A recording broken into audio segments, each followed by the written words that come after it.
everyone. My name is Ayusha. Today I learned how to divide two numbers using a function. So let's start. I make a function and my function name is divide.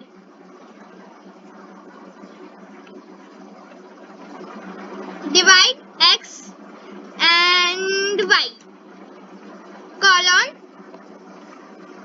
z is equal to x and y for w in z. Z is equal to x divided y.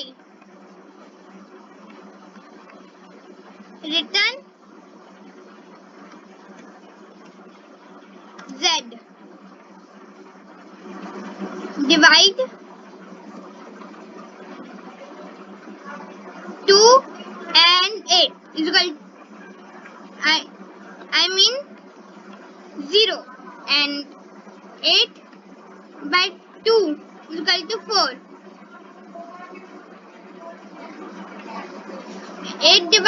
4 divided by 8 is equal to 2. Thank you.